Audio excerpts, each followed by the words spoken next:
70년 동맹이 하루아침에 끝났습니다. 트럼프가 백악관에서 직접 발표했습니다. 일본은 더 이상 미국의 동맹이 아닙니다. 전 세계가 얼어붙었습니다. 그런데 더 충격적인 사실이 있었습니다. 이 배신을 먼저 발견한 건 CIA도 NSA도 아니었습니다. 한국이었습니다. 캄보디아 정글에서 벌어진 일본의 만행, 미군 좌표를 적국에 넘긴 70년 동맹의 배신, 그리고 그걸 낱낱이 밝혀낸 한국의 기술력, 미 해군 제독이 직접 목격한 충격적인 전말을 지금 공개합니다. 시작하기 전 구독과 좋아요, 그리고 대한민국 화이팅! 댓글로 한국을 응원해주세요. 70년 동맹이 산산조각 났습니다. 트럼프 대통령이 백악관 브리핑룸에서 직접 발표한 순간, 저는 태평양 한가운데 진주만 사령부에서 그 장면을 지켜보고 있었습니다. CNN 생중계 화면 속에서 트럼프 대통령의 입이 움직였습니다. 일본은 더 이상 미국의 동맹이 아닙니다. 심장이 멈추는 것 같았습니다. 사령부 상황실 안에 있던 12명의 장교들이 전부 얼어붙었어요. 커피잔을 들다 말고 멈춘 사람, 서류를 넘기다 손이 굳어버린 사람, 에어컨 소리만 우웅거리는 정적이 흘렀습니다. 제 이름은 제임스 콜린스입니다. 미 태평양 함대 부사령관, 해군 중장으로 32년을 복무했습니다. 중장님, 이게 무슨... 옆에 있던 참모가 말을 잇지 못했습니다.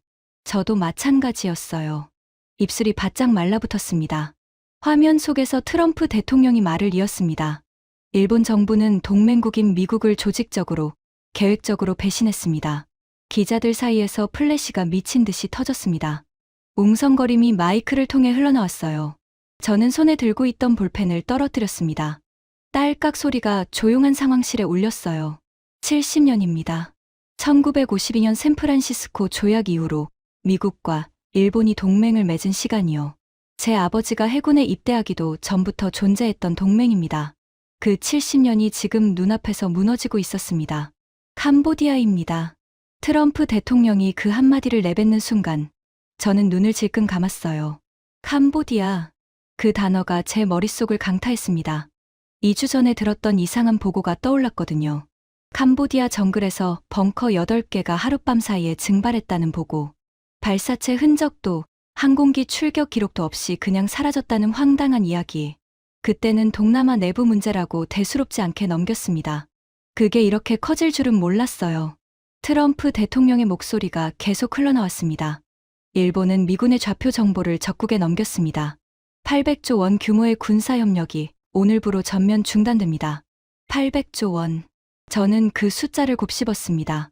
손바닥에 식은땀이 흥건하게 배어나왔어요.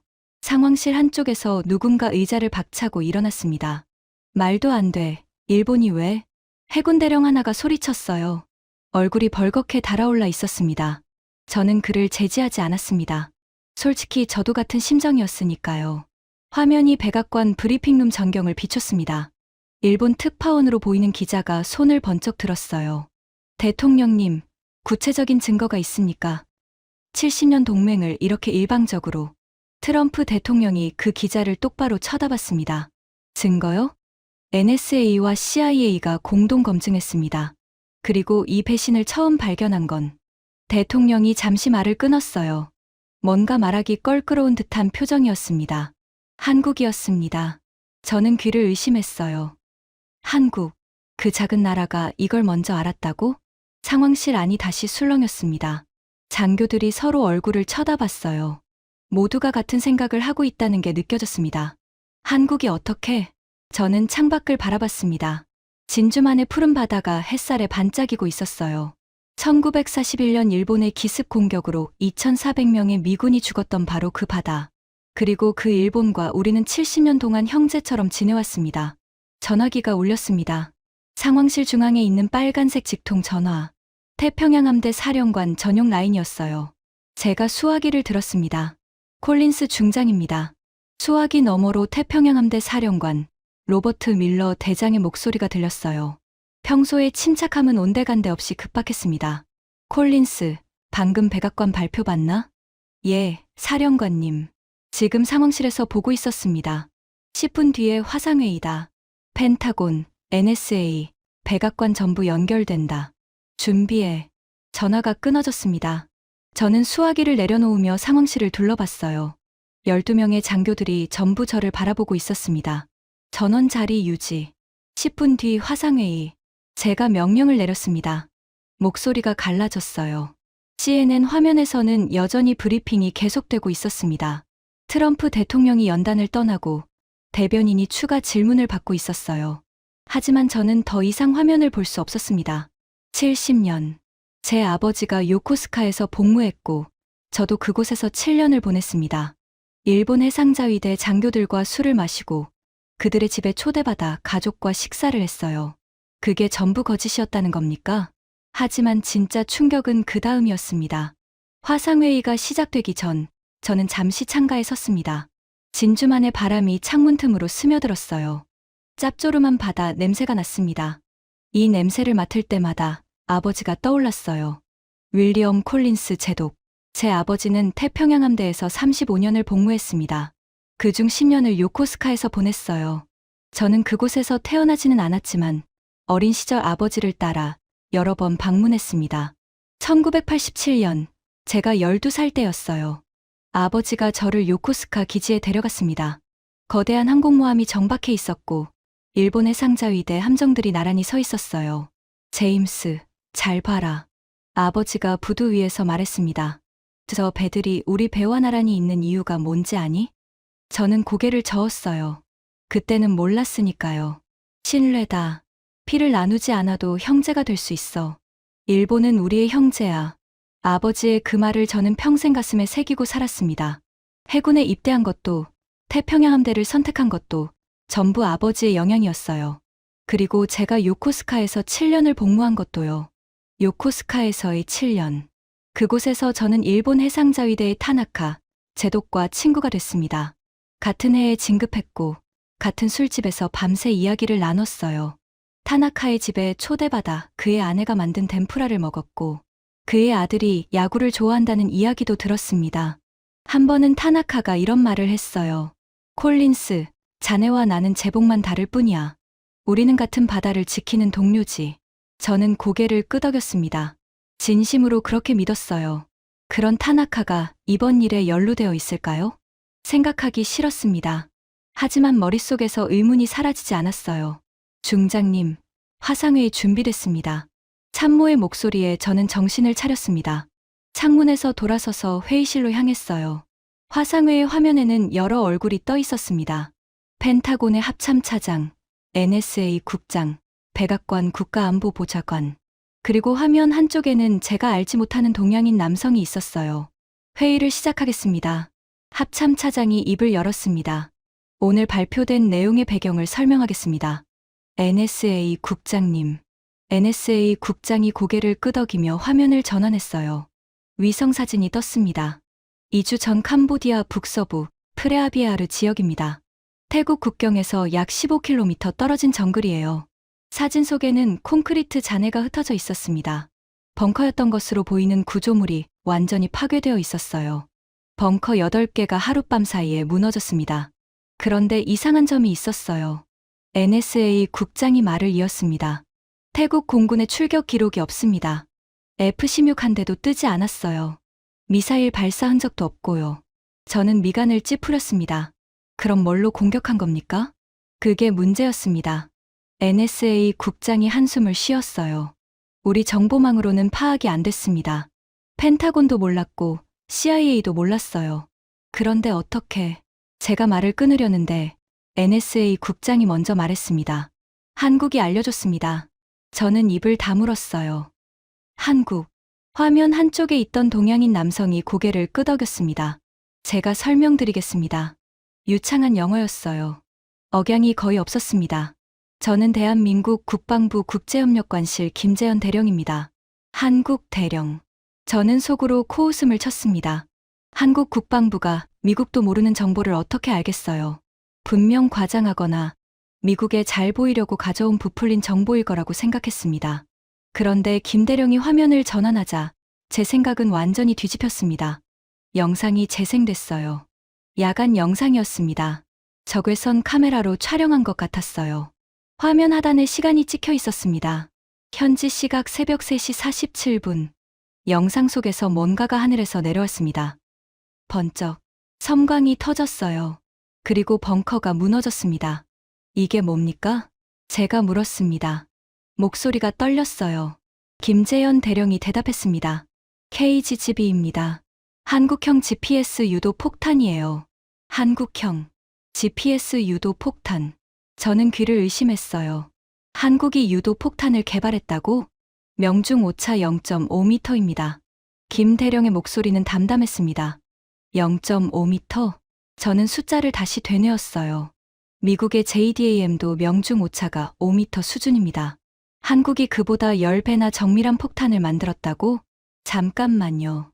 제가 끼어들었습니다. GPS 유도 폭탄이면 미국 GPS 신호가 필요하잖아요. 태국이 미국 승인 없이 어떻게? 김 대령이 제 말을 끊었어요. KGB는 미국 GPS가 필요 없습니다. 뭐라고요? 한국 독자 항법 시스템 KPS를 사용합니다. 미국 GPS 없이도 정밀 유도가 가능해요. 저는 할 말을 잃었습니다. GPS 없이 정밀 유도? 그건 미국의 허락 없이도 독자적인 군사 작전이 가능하다는 뜻이었어요. 전쟁의 판도를 바꿀 수 있는 기술인데 한국이 그걸 가지고 있다고? 하지만 더 충격적인 건 그 다음이었습니다. 김재현 대령이 화면을 다시 전환했습니다. 새로운 영상이 떴어요. 캄보디아 정글의 다른 위치였습니다. 화면 속에서 누군가가 장비를 설치하고 있었습니다. 민간인 복장을 입은 동양인 남성 6명이었어요. 이 사람들이 누군지 아십니까? 김 대령이 물었습니다. 저는 화면을 자세히 들여다봤어요. 얼굴이 선명하게 보이진 않았지만 그들이 설치하는 장비는 보였습니다. 접시 모양의 안테나, 복잡한 케이블 다발, 군용 노트북. 저건 데이터 링크 장비 아닙니까? 제가 물었습니다. 김 대령이 고개를 끄덕였어요. 교전 데이터 링크 장비입니다. 미사일이나 폭탄의 조준 정보를 실시간으로 공유하는 시스템이죠. 캄보디아가 이런 장비를. 캄보디아 건 아닙니다. 김 대령이 화면을 확대했어요. 장비 한쪽에 붙어 있는 스티커가 보였습니다. 일본어였어요. 저는 숨이 턱 막혔습니다. 이거 일본 장비입니까? 일본 자위대 기술 고문단입니다. 김 대령의 목소리는 여전히 차분했어요. 민간인 복장으로 캄보디아에 잠입했습니다. 저는 의자에서 벌떡 일어났어요. 심장이 미친 듯이 뛰었습니다. 잠깐만요. 일본 자위대가 왜 캄보디아에? 김 대령이 다음 화면을 띄웠습니다. 주파수 분석 결과라고 적힌 문서였어요. 저는 그 문서를 읽어 내려가다가 중간에서 멈췄습니다. 손이 떨리기 시작했어요. 레이더 추적 대상 태국 국경 미군 고문단 숙소. 이게 무슨... 제 목소리가 갈라졌습니다. 일본이 미군을 추적했다고요? 김 대령의 눈빛이 차가웠어요. 추적만 한 게 아닙니다. 그가 다음 화면을 띄웠습니다. 좌표 목록이 나타났어요. 숫자들이 빼곡하게 적혀 있었습니다. 이 좌표들을 캄보디아에 넘겼습니다. 저는 다리에 힘이 풀리는 것을 느꼈어요. 의자에 털썩 주저앉았습니다. 일본이 미군 좌표를 적국에 넘겼다고요? 네. 김 대령이 고개를 끄덕였습니다. 캄보디아가 태국을 공격할 때 미군이 휘말리길 바랐던 겁니다. 전쟁이 확대되면 일본 방위 산업이 돈을 벌거든요. 저는 머리가 멍해지는 기분이었어요. 70년 동맹. 형제라고 믿었던 나라. 아버지가 신뢰라고 말했던 그 나라. 그 나라가 미군의 목숨을 담보로 장사를 하려 했습니다. 잠깐만요. 제가 겨우 입을 열었습니다. 이게 진짜라는 증거가 있습니까?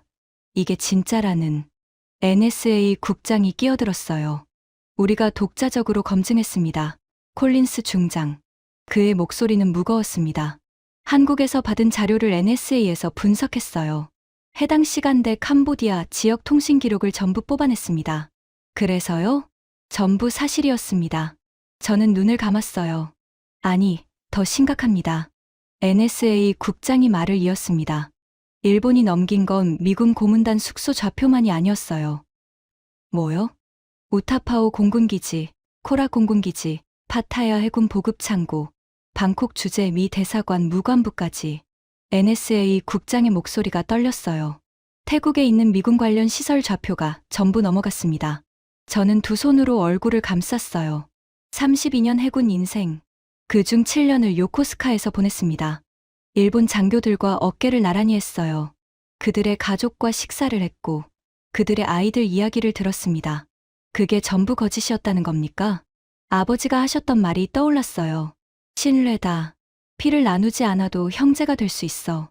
그 말이 창에 찔리듯 가슴을 파고들었습니다. 콜린스 중장. 밀러 사령관의 목소리가 들렸어요. 자네에게 특별 임무를 맡기겠네. 저는 고개를 들었습니다. 화면 속 사령관의 얼굴은 굳어 있었어요. 이번 사건의 전말을 파악해와. 한국 측 정보가 어디까지 정확한지, 일본의 배신이 어디까지 진행됐는지 저한테 맡기시는 겁니까? 자네밖에 없어. 사령관이 한숨을 쉬었어요. 자네가 요코스카에서 7년 복무했잖아. 일본을 가장 잘 아는 사람. 그리고 이번에 한국이 핵심이야. 한국 해군과 한라인도 자네가 가지고 있고 한국 해군과의 하다인. 그건 솔직히 형식적인 것이었어요. 연례 교류 행사 때 명함 교환하고 의례적인 이메일 몇 통 주고받은 게 전부였습니다. 한국. 저한테 한국은 그냥 북한을 막아주는 방파제 정도였어요. 미국이 피를 흘려서 지켜준 나라. 고마워해야 할 나라. 그 이상도 이하도 아니었습니다. 그런 제가 이제 그 나라의 답을 구하러 가야 한다니. 명령입니다. 콜린스 중장. 48시간 내로 보고서를 원해. 알겠습니다. 저는 자리에서 일어났어요. 화상회의가 종료됐습니다. 상황실에는 저와 참모들만 남았어요. 에어컨 소리가 다시 귀에 들어왔습니다. 중장님. 참모 중 하나가 조심스럽게 입을 열었습니다. 한국 측이랑 연락해 드릴까요? 저는 잠시 망설였어요. 한국. 솔직히 기대가 없었습니다. 작은 나라, 우리가 보호해주는 나라. 그 나라가 뭘 알겠어요. 하지만 선택의 여지가 없었습니다. 연락해. 그렇게 말했을 때 저는 몰랐어요. 이 연락이 제 인생을 완전히 뒤바꿔 놓을 거라는 걸.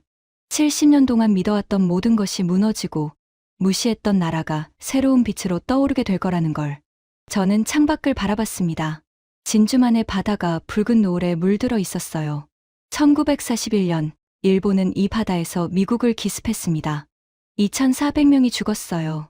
그리고 지금 일본은 또 한 번 미국을 배신했습니다. 다만 이번에는 미사일이 아니라 정보로. 그리고 그 배신을 잡아낸 건 CIA도, NSA도, 펜타곤도 아니었습니다. 한국이었어요. 저는 이를 악물었습니다. 한국이 대체 어떻게 이걸 알아낸 거지? 그 답을 찾으러 가야 했습니다.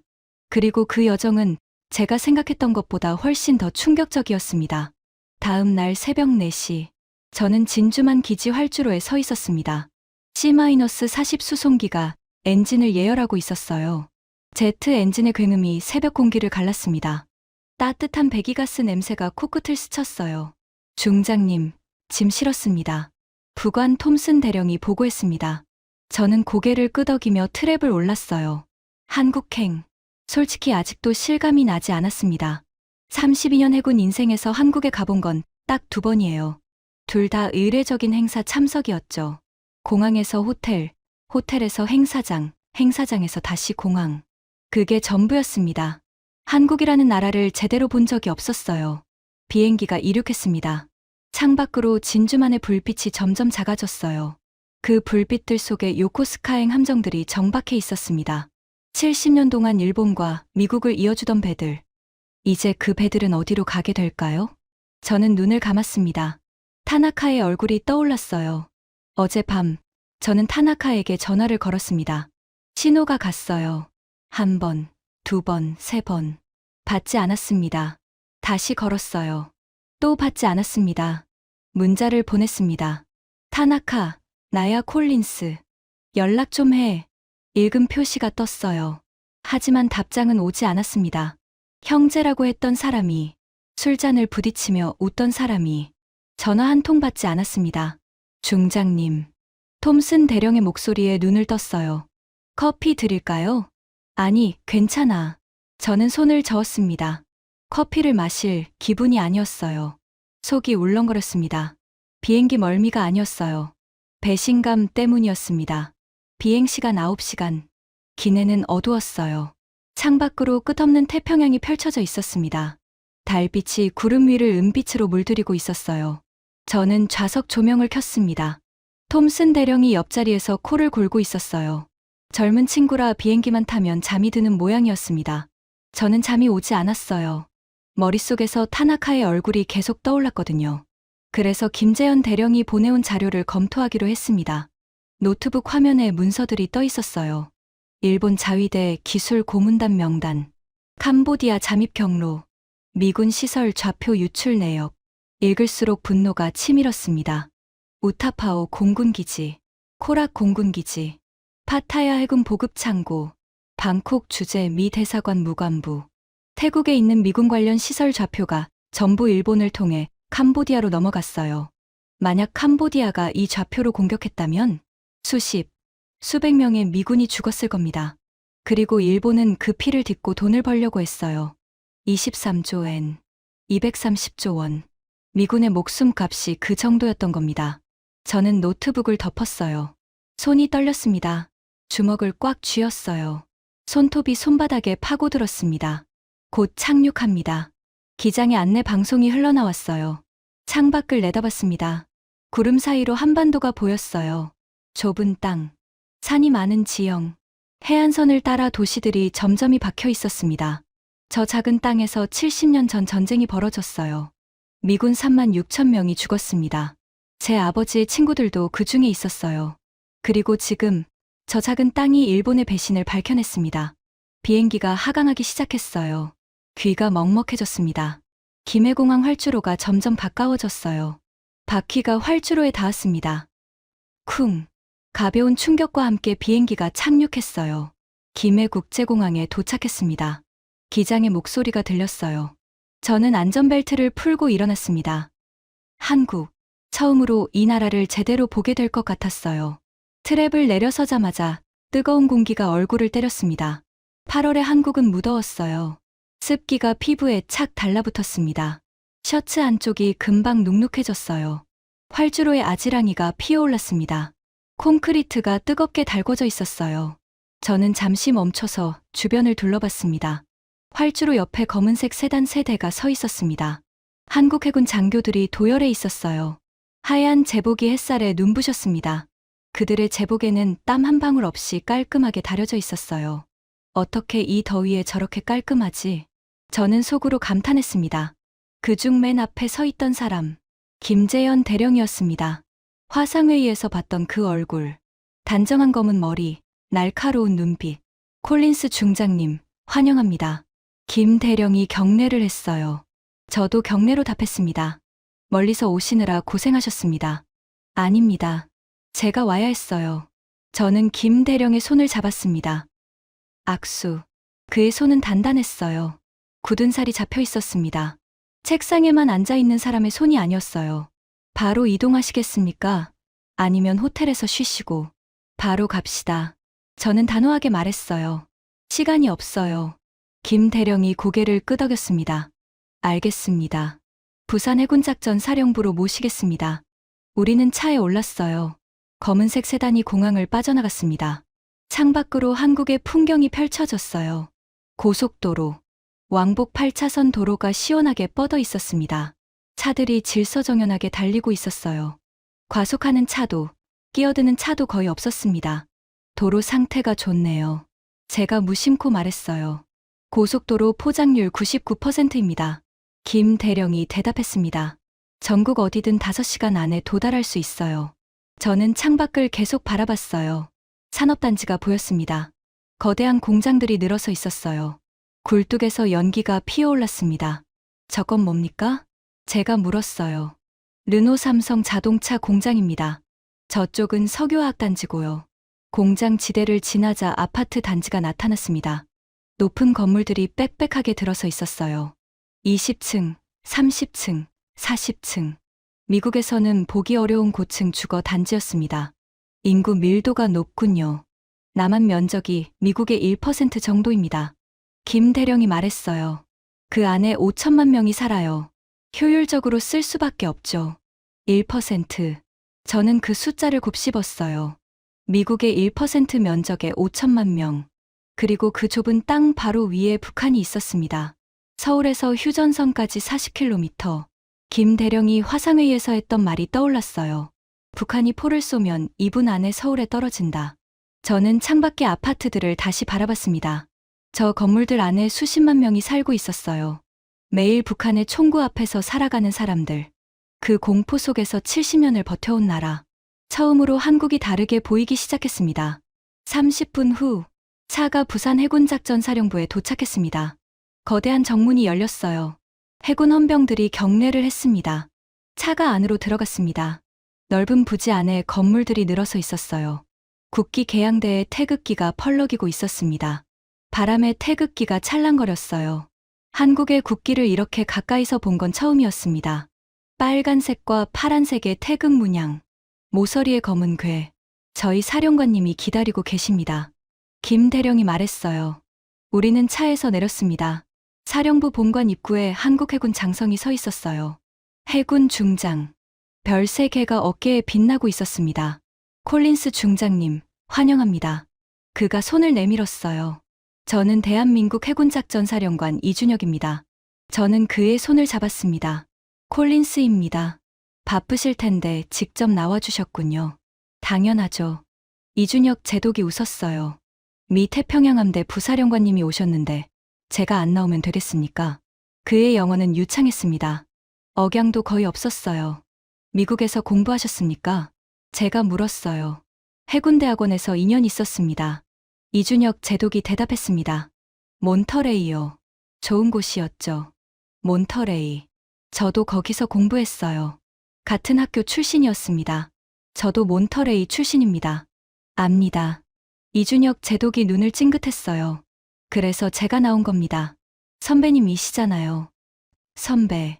저는 그 말에 살짝 웃음이 났어요.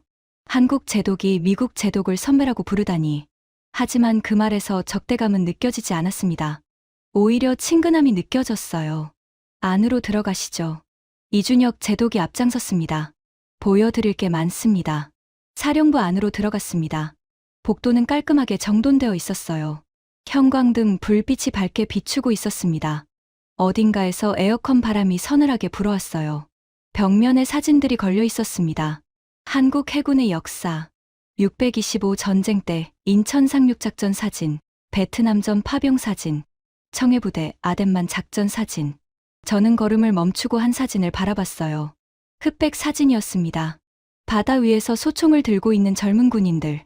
1950년입니다. 김재현 대령이 옆에서 설명했어요. 인천 상륙작전 직전이에요. 저 중에 살아 돌아온 사람은 절반도 안 됩니다. 절반. 저는 사진 속 얼굴들을 바라봤습니다. 20살이나 됐을까? 아이들 같은 얼굴이었어요. 저분들 덕분에 지금 우리가 있는 겁니다. 김 대령이 말했어요. 저는 고개를 끄덕이고 다시 걸었습니다. 브리핑룸에 도착했어요. 대형 스크린이 벽면을 가득 채우고 있었습니다. 테이블 위에 노트북과 서류들이 정리되어 있었어요. 앉으십시오. 이준혁 제독이 자리를 권했어요. 저는 테이블 앞에 앉았습니다. 커피 드릴까요? 아니면 물이면 됩니다. 보좌관이 차가운 생수를 가져다 줬어요. 저는 한 모금 마셨습니다. 시원한 물이 목구멍을 타고 내려갔어요. 바로 시작하겠습니다. 김재현 대령이 스크린 앞에 섰어요. 화면이 켜졌습니다. KGB, 거리의 GPS Guided Bomb.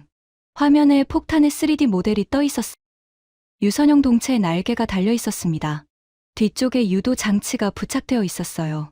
KGB는 2019년부터 양산에 들어간 한국형 정밀 유도 폭탄입니다. 김 대령이 설명을 시작했어요. 미국의 JDAM과 유사하지만 핵심적인 차이가 있습니다. 화면이 전환됐어요. 비교표가 나타났습니다. 미국 JDAM 명중 오차 5m, GPS 의존. 한국 KGB 명중 오차 0.5m, KPS 독자 운용 가능. 명중 오차 0.5m. 저는 중얼거렸어요. 어떻게 이게 가능합니까? 김 대령이 화면을 전환했어요. 위성 그림이 나타났습니다. KPS입니다. Korea Positioning System. 한국 독자 항법 시스템이라고 했죠. 네. 김 대령이 고개를 끄덕였어요. 한국은 2035년까지 KPS 위성 7기를 발사할 계획입니다. 하지만 이미 보조 시스템은 가동 중이에요. 보조 시스템이요? SBAS라고 합니다. 김 대령이 화면에 그래프를 띄웠어요. 위성 기반 보정 시스템이에요. 기존 GPS 신호를 받아서 오차를 실시간으로 보정합니다. 저는 그래프를 들여다봤어요. GPS 기본 정밀도 3m, SBAS 보정 후 0.5m. 이 시스템을 적용하면 GPS 정밀도가 0.5m 이내로 올라갑니다. 하지만 제가 끼어들었어요. 이건 GPS 신호가 있어야 작동하는 거 아닙니까? 김 대령이 고개를 끄덕였어요. 맞습니다. 그래서 한 가지 더 있습니다. 화면이 다시 바뀌었어요.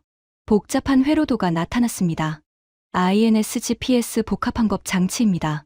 INS? 관성항법 시스템이요. 김 대령이 설명했어요. 자이로스코프와 가속도계를 사용해서 위치를 계산합니다. GPS 신호가 끊겨도 일정 시간 동안 정밀 유도가 가능해요. 일정 시간이면 얼마나요? KGGB의 경우 GPS 신호 없이 최대 15분간 유도가 가능합니다. 15분. 폭탄이 투하되고 목표물에 도달하는 데 걸리는 시간은 길어야 몇 분이에요. 15분이면 충분하고도 남았습니다. 그래서 캄보디아에서 GPS 재밍이 있었는데도 정밀 타격이 가능했던 겁니까? 네. 김 대령이 고개를 끄덕였어요. 캄보디아는 중국제 GPS 제머를 사용했습니다. 하지만 KGGB에는 통하지 않았죠. 저는 감탄을 금할 수 없었습니다. 미국의 GPS 없이도 정밀 타격이 가능한 무기 체계. 이건 단순한 기술 개발이 아니었어요. 전쟁의 판도를 바꿀 수 있는 혁신이었습니다.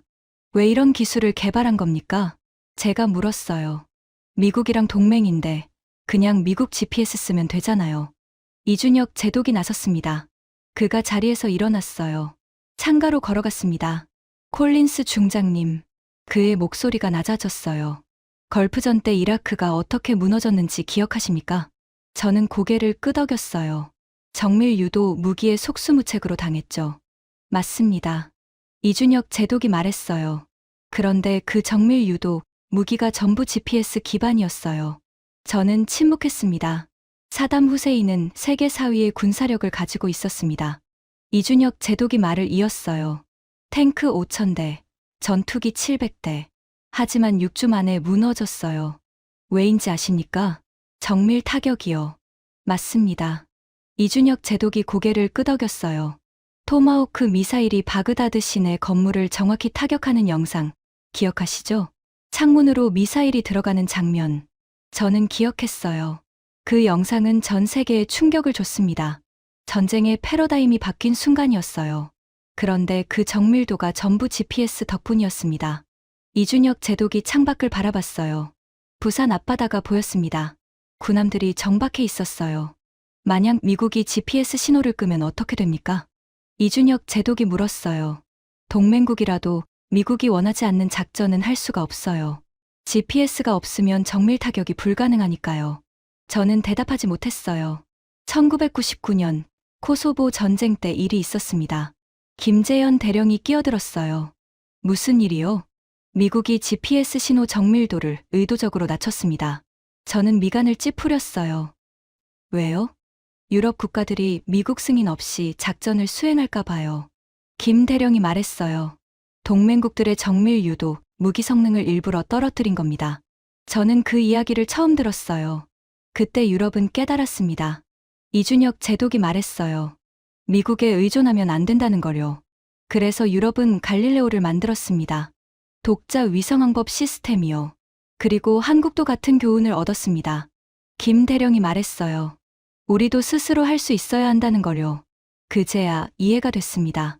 한국이 독자 항법 시스템을 개발한 이유, 미국에 대한 의존에서 벗어나기 위해서였어요. 독립이군요. 제가 말했습니다. 이준혁 제독이 고개를 끄덕였어요. 생존을 위한 독립입니다. 그가 창밖을 바라봤어요. 콜린스 중장님, 서울에서 휴전선까지 거리가 얼마인지 아십니까? 40km라고 들었습니다. 맞습니다. 이준혁 제독의 눈빛이 깊어졌어요. 북한이 포를 쏘면 2분 안에 서울에 떨어져요. 미국의 승인 요청 보내고 답변 기다릴 시간이 없습니다. 2분. 저는 그 숫자를 곱씹었어요. 1초가 늦으면 수만 명이 죽어요. 이준혁 제독이 말했습니다. 그래서 우리는 스스로 할 수 있는 기술을 만들어야 했습니다. 저는 가슴이 먹먹해졌어요. 총구 앞에서 70년을 살아온 나라. 그 절박함이 이런 기술을 만들어낸 거였습니다.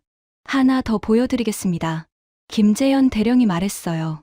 화면이 다시 바뀌었습니다. 미사일 도면이 나타났어요. 현무 시리즈입니다. 저는 그 이름을 들어본 적이 있었어요.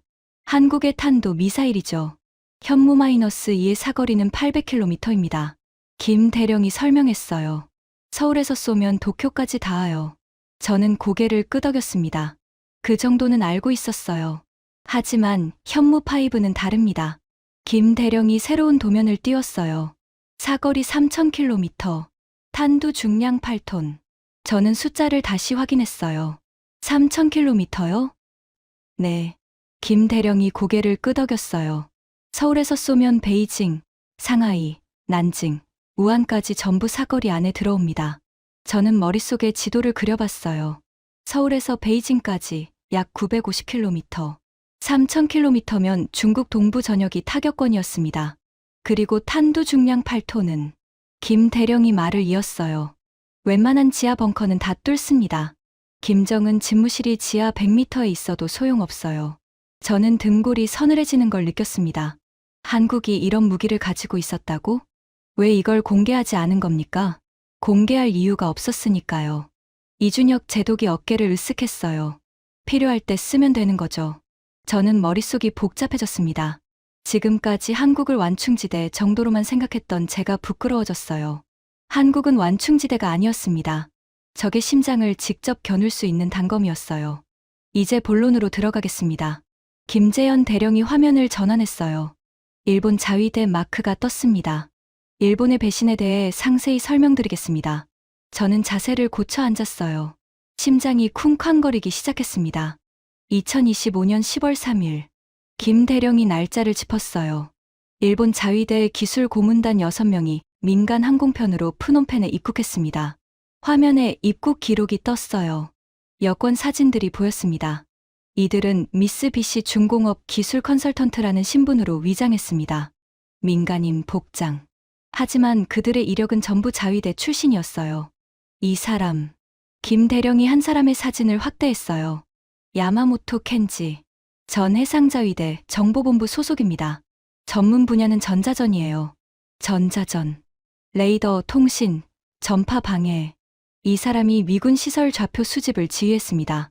저는 이를 악물었어요. 그 다음 사람. 김 대령이 또 다른 사진을 띄웠어요. 사토 히로유키. 전 육상자위대 특수작전군 소속. 잠입 및 정찰 전문가입니다. 화면에 지도가 나타났어요. 캄보디아 북서부. 빨간 점들이 찍혀 있었습니다.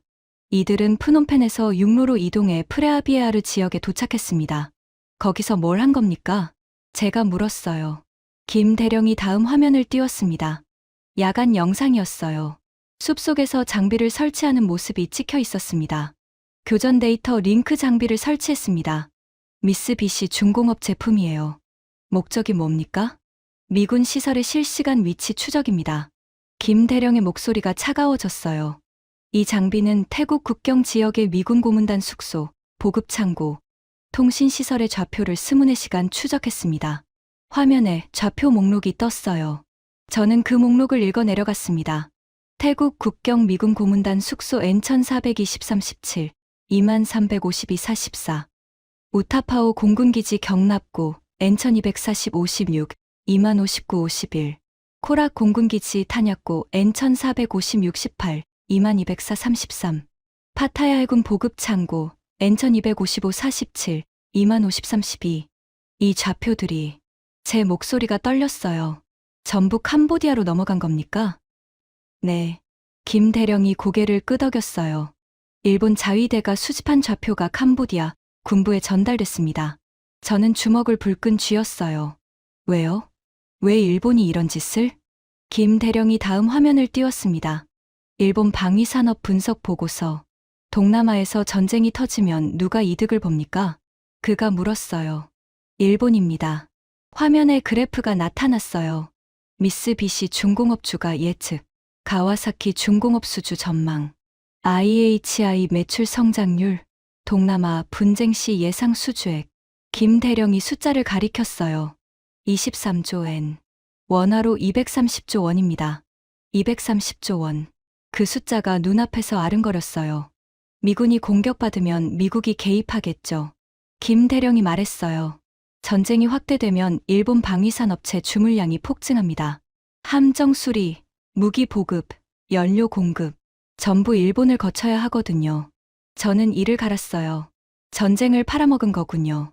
그렇습니다. 김 대령이 고개를 끄덕였어요. 일본은 미군의 피를 담보로 장사를 하려 했습니다. 저는 자리에서 벌떡 일어났어요. 창가로 걸어갔습니다. 부산 앞바다가 보였어요. 군함들이 정박해 있었습니다. 태극기가 바람에 펄럭이고 있었어요. 70년 동안 믿어왔던 나라, 아버지가 형제라고 했던 나라, 그 나라가 이런 짓을 했습니다. 저는 주머니에서 휴대폰을 꺼냈어요. 타나카에게 다시 전화를 걸었습니다. 신호가 갔어요. 뚜, 받지 않았습니다. 저는 다시 걸었어요. 또 받지 않았습니다. 문자를 보냈어요. 타나카, 나야 콜린스. 제발 전화 좀 받아. 설명을 듣고 싶어. 전송 완료. 1분이 지났습니다. 2분, 5분. 읽음 표시가 떴어요. 하지만 답장은 오지 않았습니다. 타나카, 저는 중얼거렸어요. 왜 전화를 안 받는 거야? 화면이 꺼졌습니다. 통화 실패. 저는 휴대폰을 꽉 쥐었어요. 손이 떨렸습니다. 2015년 봄. 요코스카의 한 선술집. 타나카와 저는 마주 앉아 사케를 마시고 있었어요. 콜린스, 자네 아들 이름이 뭐였지? 마이클이야. 올해 고등학교 졸업해. 축하하네. 유타로는 이제 중학생이야. 시간 참 빠르지? 우리는 웃었어요. 타나카, 우리 몇 년 알았지? 10년. 아니, 12년인가? 그래, 12년. 저는 사케 잔을 들었어요. 12년 동안 자네만큼 믿을 수 있는 친구는 없었어. 타나카도 잔을 들었습니다. 나도 마찬가지야, 콜린스. 자네는 내 형제야. 잔이 부딪혔어요. 딩. 그 소리가 아직도 귓가에 맴돌았습니다. 형제라고 했잖아. 술잔을 부딪히며 웃었잖아. 내 아들 유타로가 야구를 좋아한다고 자랑했잖아. 그게 다 거짓이었어? 저는 이를 악물었어요. 뒤에서 이준혁 제독의 목소리가 들렸습니다. 콜린스 중장님. 저는 돌아봤어요. 힘드시겠지만 더 보셔야 할 게 있습니다. 더요? 네. 이준혁 제독이 고개를 끄덕였어요. 한국이 왜 이걸 알아냈는지 보여드리겠습니다. 거제도로 가시겠습니다. 이준혁 제독이 말했어요. 거제도요? 한국 조선업의 심장입니다. 우리는 사령부를 나섰어요. 헬기가 대기하고 있었습니다. UH-60 블랙호크. 한국 해군 마크가 옆면에 새겨져 있었어요. 저는 헬기에 올랐습니다. 엔진이 시동 걸렸어요. 두두두두. 로터가 돌아가기 시작했습니다. 먼지가 휘날렸어요. 헬기가 이륙했습니다. 부산 시내가 발 아래로 펼쳐졌어요. 고층 빌딩들, 항구, 컨테이너, 야적장. 부산항은 세계 6위 규모의 항구였어요. 거대한 크레인들이 컨테이너를 옮기고 있었습니다. 저기 보이는 게 부산항입니다. 이준혁 제독이 가리켰어요. 연간 물동량 2200만 TEU. 세계 물류의 핵심 거점이죠. 저는 창밖을 내다봤어요. 컨테이너선들이 줄지어 정박해 있었습니다. 크기가 어마어마했어요. 헬기가 바다 위로 날았습니다. 파란 바다가 햇살에 반짝였어요. 15분쯤 지났을까? 저 멀리서 뭔가가 보이기 시작했어요. 거대한 철의 숲. 크레인들이 하늘을 찌르고 있었습니다. 저게 거제도 조선소입니다. 김재현 대령이 말했어요. 저는 눈을 의심했어요. 규모가 상상을 초월했습니다. 축구장이 수십 개는 들어갈 것 같은 부지. 그 위에 크레인들이 숲처럼 늘어서 있었어요. 거대한 선박들이 건조 중이었습니다. 세계 최대 규모의 조선소입니다. 이준혁 제독이 말했어요. 헬기가 고도를 낮췄습니다. 착륙장이 보였어요. 쿵. 헬기가 착륙했습니다. 저는 밖으로 나섰어요. 뜨거운 바람이 얼굴을 때렸습니다. 철과 기름 냄새가 코를 찔렀어요. 용접 불꽃이 여기저기서 튀고 있었습니다. 쿵. 쿵. 쿵. 거대한 크레인이 철판을 옮기는 소리가 땅을 울렸어요. 발밑으로 진동이 전해졌습니다. 저는 주변을 둘러봤어요. 규모가 압도적이었습니다. 축구장이 100개는 들어갈 것 같은 부지. 그 안에 거대한 선박들이 뼈대를 드러내고 있었어요. 어떤 배는 절반만 완성되어 있었고 어떤 배는 거의 완성 단계였습니다. 저건 LNG 운반선입니다. 이준혁 제독이 가리켰어요. 거대한 구체들이 달린 배였습니다. 세계 LNG 운반선의 70%가 한국에서 만들어집니다. 70%요? 네. 이 기술은 한국만 가지고 있어요. 일본도 못 만듭니다. 저는 그 거대한 배를 올려다 봤어요. 높이가 아파트 10층은 되어 보였습니다. 저쪽은 컨테이너선이고요. 이준혁 제독이 다른 쪽을 가리켰어요. 세계 최대 규모입니다. 컨테이너 24,000개를 실을 수 있어요. 24,000개. 숫자가 실감이 나지 않았어요. 안으로 들어가 보시죠. 안내원이 앞장섰어요.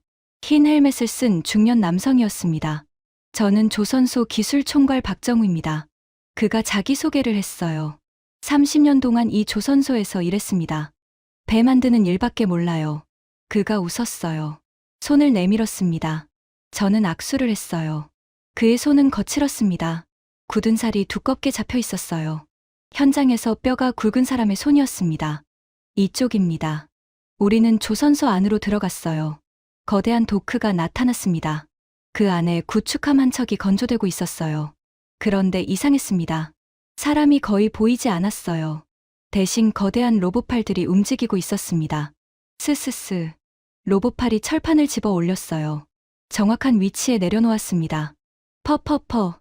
다른 로봇팔이 용접을 시작했어요. 불꽃이 튀었지만 거의 튀지 않았습니다. 믿을 수 없을 정도로 정밀한 작업이었어요. 자동화율 90%입니다. 박정우 기술총괄이 설명했어요. 용접, 도장, 블록 조립까지 전부 로봇이 합니다. 저는 입이 떡 벌어졌어요. 90%요? 네. 박정우가 고개를 끄덕였어요. 용접 오차 범위 0.01m입니다. 사람 손으로는 절대 불가능한 정밀도예요. 저는 로봇팔이 용접하는 장면을 지켜봤어요. 불꽃이 거의 튀지 않았습니다. 레이저처럼 정밀한 용접이었어요. 일본 요코스카 조선소가 떠올랐습니다. 백발의 장인이 종이 도면을 펼쳐놓고 돋보기로 들여다보던 모습. 그게 일본의 자랑이라고 생각했어요. 장인 정신이라고요. 하지만 한국은 완전히 다른 차원이었습니다. 저쪽을 보십시오. 박정우가 컨트롤룸을 가리켰어요. 유리벽 너머로 거대한 스크린들이 보였습니다. 들어가 보시겠습니까? 저는 고개를 끄덕였어요. 컨트롤룸에 들어갔습니다. 에어컨 바람이 서늘하게 불었어요. 모니터 수십 대가 벽면을 가득 채우고 있었습니다. 거대한 스크린에 3D 모델이 떠 있었어요. 건조 중인 함정의 완벽한 디지털 복제본이었습니다. 디지털 트윈 시스템입니다. 박정우가 설명했어요. 배 한 척을 짓기 전에 컴퓨터로 완벽하게 시뮬레이션합니다. 시뮬레이션이요? 네. 그가 화면을 조작했어요. 3D 모델이 분해되기 시작했습니다. 수천 개의 부품으로 나눠졌어요. 어디에 어떤 부품이 들어가는지, 용접은 어느 순서로 해야 하는지 전부 계산된 뒤에 실제 작업이 시작됩니다. 저기 빨간색으로 표시된 부분 보이시죠? 박정우가 화면을 가리켰어요. 용접 품질이 기준 이하인 곳입니다. AI가 실시간으로 감지해서 자동 재작업 명령을 내립니다. 저는 화면에 코를 박을 듯이 들여다봤어요. 이거 실시간이에요? 네. 0.1초 단위로 업데이트됩니다. 저는 고개를 절레절레 흔들었어요. 요코스카에서 이거 하려면 사람이 직접 돌아다니면서 확인해야 하는데. 알고 있습니다. 박정우가 끼어들었어요. 거기선 한 바퀴 도는 데만 하루가 걸리죠. 저는 할 말을 잃었습니다. 한 가지 더 보여드릴 게 있습니다. 이준혁 제독이 말했어요. 우리는 컨트롤룸을 나와 다른 도크로 이동했습니다. 거대한 함정이 정박해 있었어요. 이지스 구축함이었습니다. 세종대왕급. 한국 해군의 최신의 이지스함이었어요. 이 배가 미해군 이지스함과 같은 시스템을 사용한다는 건 아시죠? 이준혁 제독이 물었어요. 알고 있습니다. 저는 대답했어요. SPY-1D 레이더, MK41 수직 발사대. 미국제 핵심 장비들이 탑재되어 있었습니다. 그런데 말입니다. 이준혁 제독이 말했어요. 이 배를 수리하는데 얼마나 걸리는지 아십니까? 저는 잠시 생각했어요. 글쎄요. 손상 정도에 따라 다르겠지만 중파 기준으로 말씀드리겠습니다. 이준혁 제독이 말했어요. 일본 요코스카에서 미해군 이지스함을 수리하면 3개월 걸립니다. 그 정도 걸리죠. 저는 고개를 끄덕였어요. 요코스카에서 수리 지연 때문에 항모전단 운용에 차질이 생긴 적이 한두 번이 아니었습니다. 여기선 3주면 됩니다. 저는 귀를 의심했어요. 3주요? 네. 이준혁 제독이 고개를 끄덕였어요. 자동화 시스템 덕분입니다. 부품 조달, 용접, 도장, 테스트까지 전부 최적화되어 있어요. 3개월 대 3주. 10분의 1점. 저는 숫자를 다시 곱씹었어요. 그리고 한 가지 더. 이준혁 제독이 말했어요. 여기선 미해군 함정도 건조할 수 있습니다. 뭐라고요? 이미 협의가 진행 중입니다. 저는 말문이 막혔어요. 일본 요코스카에서 미해군 함정을 정비하는데 수개월씩 걸린다는 건 알고 있었습니다. 부품이 없다. 기술자가 부족하다. 매번 같은 핑계였어요. 그런데 한국이라면 일본의 10분의 1시간으로 수리가 가능합니다. 이준혁 제독이 말했어요. 건조도 마찬가지고요. 저는 조선소를 둘러봤습니다. 거대한 크레인들, 움직이는 로봇팔들, 깜빡이는 모니터들. 이건 조선소가 아니었어요. 미래의 공장이었습니다. 저는 중얼거렸어요. 이건 공장이 아니라 우주선이야. 이준혁 제독이 웃었어요. 일본이 망치질할 때 한국은 분자 단위로 배를 만듭니다. 저는 그 말이 과장이 아니라는 걸 깨달았어요. 조선소 견학이 끝나고 우리는 다시 부산 해군작전 사령부로 돌아왔습니다. 해가 기울고 있었어요. 붉은 노을이 창문을 물들이고 있었습니다. 마지막으로 한 가지 더 보여드리겠습니다. 이준혁 제독이 말했어요. 우리는 지하로 내려갔습니다. 전략 상황실. 거대한 스크린이 벽면을 가득 채우고 있었어요. 시뮬레이션을 돌려보겠습니다. 김재현 대령이 컴퓨터를 조작했어요. 화면에 동아시아 지도가 떴습니다. 시나리오는 중국의 대만 침공입니다. 김 대령이 설명했어요. 미국이 개입하는 상황을 가정했습니다. 화면에 중국 함대가 나타났어요. 붉은 점들이 대만 해협을 향해 이동하기 시작했습니다. 기존 시뮬레이션에서는 일본을 전진 기지로 활용했습니다. 화면에서 미 함대가 요코스카에서 출항했어요. 대만 해협으로 향했습니다. 그때 중국 측에서 붉은 점들이 쏟아졌어요. 둥펑 미사일이었습니다. 미 함대를 향해 빗발치듯 날아갔어요. 미 함대의 이지스 시스템이 요격을 시도했습니다. 팡, 팡, 팡. 요격 성공. 하지만 숫자가 너무 많았어요. 화면 속에서 미 항모가 피격됐습니다. 불이 붙고 침몰했어요. 시뮬레이션 시작 18분 만에 미 칠함대 주력이 전멸했습니다. 김 대령이 말했어요. 상황실이 조용해졌습니다. 저는 화면을 빤히 쳐다봤어요. 18분. 18분 만에 칠함대가 전멸한다고?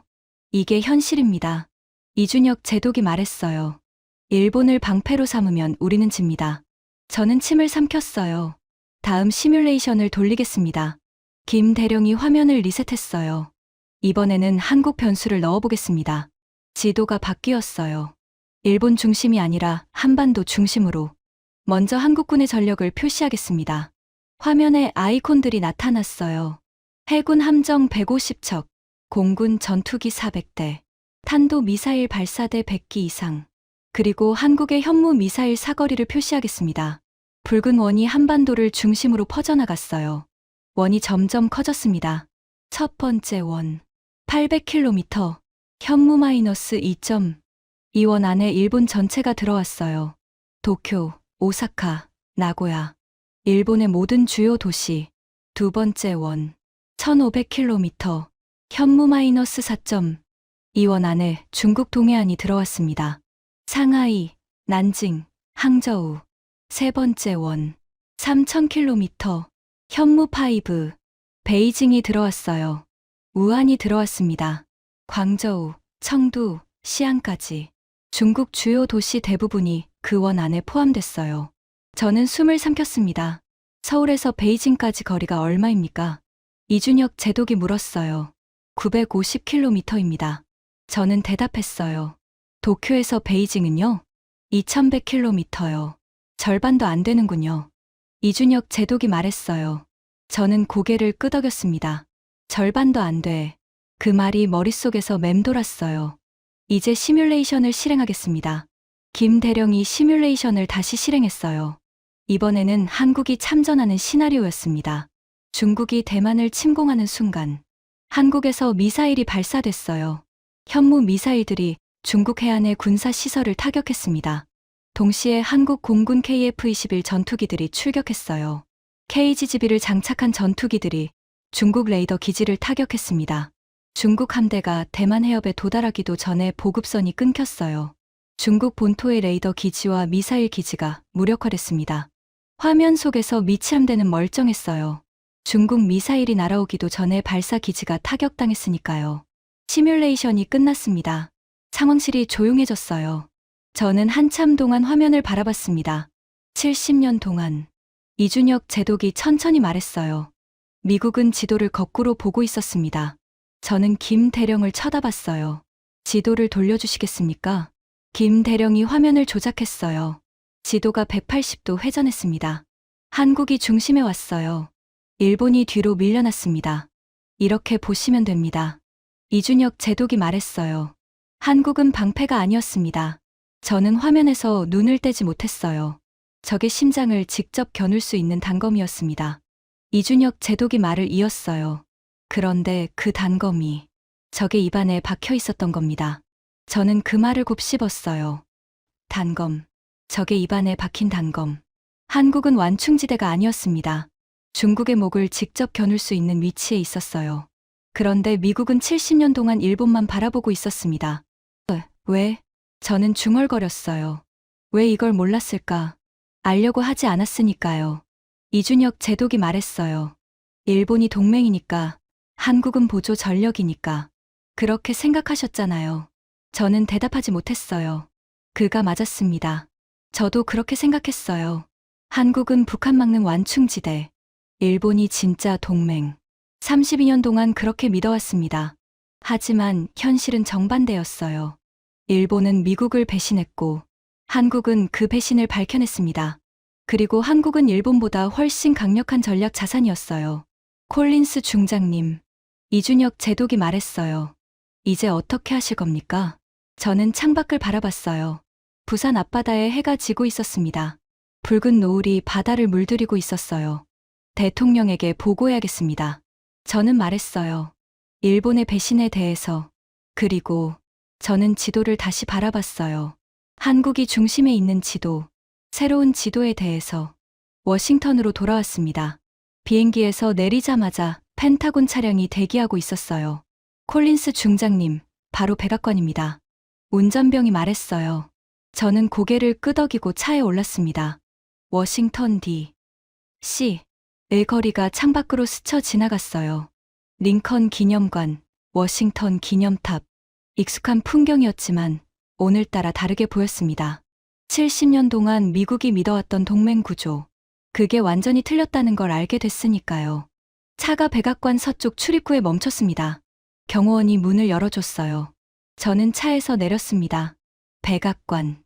수없이 많이 와봤지만 오늘처럼 긴장된 적은 없었어요. 손에 든 서류 가방이 무겁게 느껴졌습니다. 한국에서 가져온 자료들이 들어있었어요. KGGB 기술 자료, 일본 배신 증거, 시뮬레이션 결과, 그리고 제 제안서. 이쪽입니다, 중장님. 백악관 직원이 안내했어요. 복도를 걸었습니다. 카펫이 발소리를 삼켰어요. 벽면에 역대 대통령들의 초상화가 걸려 있었습니다. 상황실 앞에 도착했어요. 문이 열렸습니다. 안에는 이미 여러 사람이 앉아 있었어요. 국가안보보좌관 캐서린 호프만, 국방장관 제임스 매티스, 합참의장 마크 밀리, CIA 국장 윌리엄 번스, 그리고 상석에 트럼프 대통령이 앉아 있었습니다. 콜린스 중장, 들어오게. 대통령이 손짓했어요. 저는 자리에 앉았습니다. 한국 다녀왔다고? 예, 대통령님. 뭘 봤나? 저는 심호흡을 했어요. 32년 해군 인생에서 가장 중요한 보고가 될 거였습니다. 대통령님, 우리는 70년 동안 틀린 지도를 보고 있었습니다. 대통령의 눈썹이 올라갔어요. 틀린 지도? 저는 서류 가방을 열었습니다. 노트북을 꺼내 화면에 연결했어요. 동아시아 지도가 떴습니다. 이게 우리가 70년 동안 봐왔던 지도입니다. 일본이 중심에 있었어요. 요코스카, 오키나와, 미사와, 미군 기지들이 일본 전역에 표시되어 있었습니다. 일본을 중심으로 중국과 북한을 봉쇄한다. 이게 우리의 전략이었습니다. 대통령이 고개를 끄덕였어요. 그랬지. 하지만 이 지도에는 치명적인 오류가 있습니다. 저는 화면을 전환했어요. 미사일 사거리 원이 표시됐습니다. 중국의 둥펑 미사일 사거리입니다. 붉은 원이 중국에서 퍼져나갔어요. 일본 전체가 그 원 안에 들어왔습니다. 요코스카, 오키나와, 미사와, 전부요. 일본에 있는 모든 미군 기지가 중국 미사일 사거리 안에 있습니다. 상황실이 조용해졌어요. 시뮬레이션을 돌려봤습니다. 저는 다음 화면을 띄웠어요. 중국이 대만을 침공하는 시나리오입니다. 미칠함대가 요코스카에서 출항합니다. 화면 속에서 미함대가 움직였어요. 그리고 중국에서 붉은 점들이 쏟아졌습니다. 둥펑 미사일. 미함대를 향해 빗발치듯 날아갔어요. 요격 시도. 하지만 숫자가 너무 많았습니다. 화면 속에서 미항모가 피격됐어요. 불이 붙고 침몰했습니다. 18분입니다. 저는 말했어요. 시뮬레이션 시작 18분 만에 칠함대 주력이 전멸했습니다. 대통령의 얼굴이 굳어졌어요. 18분. 예, 대통령님. 저는 화면을 전환했어요. 하지만 다른 시나리오가 있습니다. 지도가 바뀌었어요. 이번에는 한국이 중심이었습니다. 한국 변수를 넣은 시뮬레이션입니다. 현무 미사일 사거리가 표시됐어요. 붉은 원이 한반도에서 퍼져나갔습니다. 베이징, 상하이, 난징, 우한, 중국 주요 도시 대부분이 그 원 안에 들어왔어요. 서울에서 베이징까지 950km입니다. 저는 말했어요. 도쿄에서 베이징은 2100km입니다. 절반도 안 됩니다. 대통령이 화면을 빤히 쳐다봤어요. 시뮬레이션을 실행하겠습니다. 화면 속에서 중국이 대만을 침공했어요. 하지만 이번에는 달랐습니다. 한국에서 미사일이 발사됐어요. 현무 미사일들이 중국 해안의 군사 시설을 타격했습니다. 레이더 기지, 미사일 발사대, 보급 창고. 중국 함대가 대만 해협에 도달하기도 전에 보급선이 끊겼어요. 미치함대는 멀쩡했습니다. 한국을 활용하면 우리가 이깁니다. 저는 말했어요. 대통령이 고개를 끄덕였어요. 그런데 대통령이 말했어요. 한국이 왜 우리를 도와야 하지? 일본처럼 배신하면? 저는 그 질문을 예상하고 있었어요. 대통령님. 저는 다음 자료를 띄웠습니다. 한국전쟁 때 미군 36,574명이 전사했습니다. 숫자가 화면에 떴어요. 한국군은 13만 7,899명이 전사했습니다. 대통령이 숫자를 바라봤어요. 한국은 우리와 함께 피를 흘렸습니다. 저는 말했어요. 베트남전 때도 한국군 5,000명이 전사했습니다. 미국의 요청으로 파병해서요. 저는 화면을 전환했어요. 반면 일본은요. 일본 자료가 떴습니다. 2차 대전 이후 일본은 단 한 번도 미국과 함께 피를 흘린 적이 없습니다. 대통령의 눈빛이 날카로워졌어요. 70년 동안 미군 기지를 빌려주고 돈을 벌었습니다. 하지만 전장에는 단 한 번도 나오지 않았어요. 저는 말을 이었어요. 그리고 이번에 미군을 팔아넘기려고 했습니다. 대통령이 주먹으로 테이블을 쳤어요. 쿵. 그래서 내 제안이 뭔가, 콜린스. 저는 심호흡을 했어요. 이게 핵심이었습니다. 칠함대 모항을 부산으로 이전할 것을 건의합니다. 상황실이 술렁였어요. 칠함대를 부산으로? 국방장관이 물었어요. 네. 저는 고개를 끄덕였어요. 부산은 요코스카보다 중국에 더 가깝습니다. 대응 시간이 단축돼요. 저는 화면에 비교 자료를 띄웠어요. 그리고 한국 조선소의 수리 능력은 일본의 10배입니다. 요코스카 이지스함 수리 3개월, 거제도 이지스함 수리 3주. 함정 가동률이 크게 올라갑니다. 대통령이 화면을 바라봤어요. 일본이 반발하겠지. 일본은 이미 동맹이 아닙니다. 저는 단호하게 말했어요. 배신자에게 신경 쓸 필요 없습니다. 대통령이 저를 빤히 쳐다봤어요. 긴 침묵이 흘렀습니다. 콜린스. 대통령이 입을 열었어요. 자네, 요코스카에서 7년 근무했다고 했지? 예, 대통령님. 일본 친구도 많았을 텐데. 저는 타나카의 얼굴이 떠올랐어요. 술잔을 부딪히며 웃던 얼굴. 형제라고 했던 목소리. 그리고 전화를 받지 않던 그 침묵. 있었습니다. 저는 말했어요. 하지만 그건 제 개인 감정입니다. 미국의 안보와는 별개예요. 대통령이 고개를 끄덕였어요. 좋아. 대통령이 자리에서 일어났어요. NSC 회의를 소집해. 칠함대 재배치 검토 안건으로 상황실이 다시 술렁였어요. 대통령님, 정말로. 국가안보보좌관이 물었어요. 콜린스 말이 맞아. 대통령이 창밖을 바라봤어요.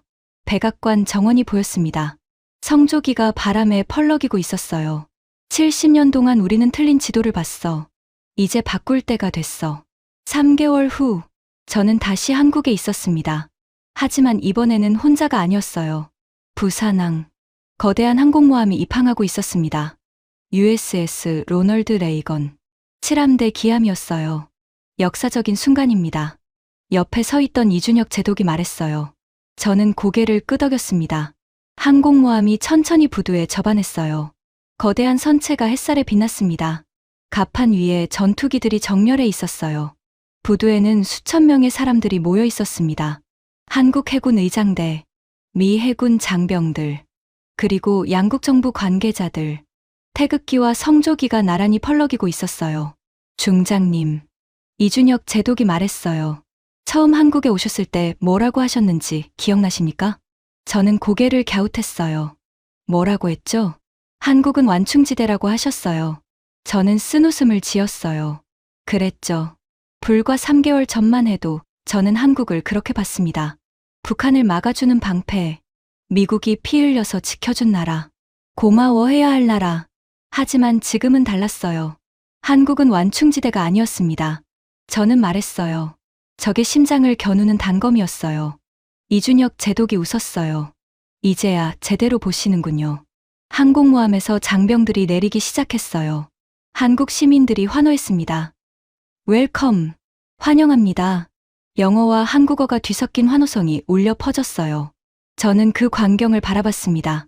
70년 전, 한국전쟁 때 미군이 이 땅에 왔어요. 3만 6천 명이 죽었습니다. 그때는 한국을 지키러 왔죠. 하지만 지금은 달랐어요. 이제는 함께 싸우러 온 겁니다. 동등한 동맹으로. 콜린스 중장님, 누군가 저를 불렀어요. 돌아보니 김재현 대령이었습니다.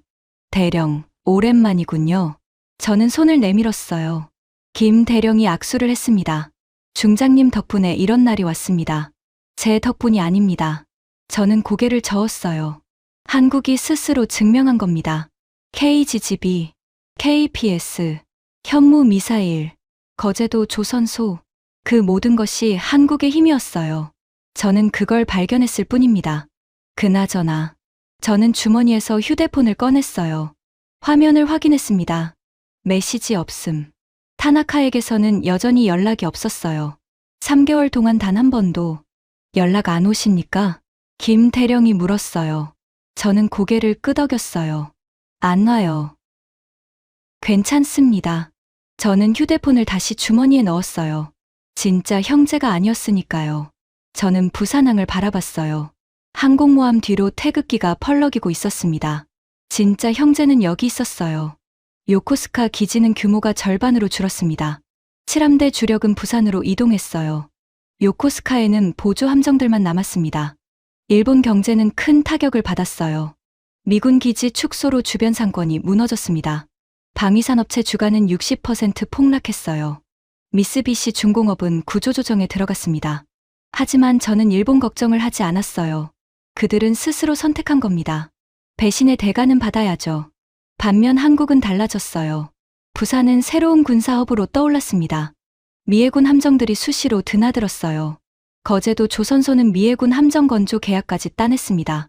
한국의 국제적 위상이 올라갔어요. 더 이상 완충지대가 아니었습니다. 태평양의 핵심 동맹국, 그게 새로운 한국의 위치였어요. 저는 지금 부산에 있습니다. 태평양 함대 부사령관 집무실. 창밖으로 부산항이 보여요. 미해군 함정들과 한국 해군 함정들이 나란히 정박해 있습니다. 태극기와 성조기가 함께 펄럭이고 있어요. 책상 위에 사진 하나가 놓여 있습니다. 1987년 요코스카. 어린 시절의 저와 아버지가 함께 찍은 사진이에요. 아버지가 말했죠. 신뢰다. 피를 나누지 않아도 형제가 될 수 있어. 아버지 말씀이 틀린 건 아니었어요. 다만 대상이 틀렸을 뿐, 진짜 형제는 일본이 아니라 한국이었습니다. 70년 전, 이 땅에서 함께 피를 흘린 나라. 그때도, 지금도, 앞으로도. 진짜 형제는 한국입니다. 저는 창밖을 바라봤어요. 부산 앞바다에 해가 지고 있었습니다. 붉은 노을이 바다를 물들이고 있었어요. 새로운 시대가 시작됐습니다. 지금까지 미 해군 제독이 목격한 70년 동맹의 붕괴와 한국의 진짜 실력에 대한 이야기였습니다. 대한민국이 세계 무대에서 더 큰 역할을 할 수 있도록 이 이야기를 널리 공유해 주세요. 작은 관심이 대한민국의 위상을 높입니다. 구독과 좋아요도 부탁드립니다. 지금까지 터칭 스토리였습니다. 감사합니다.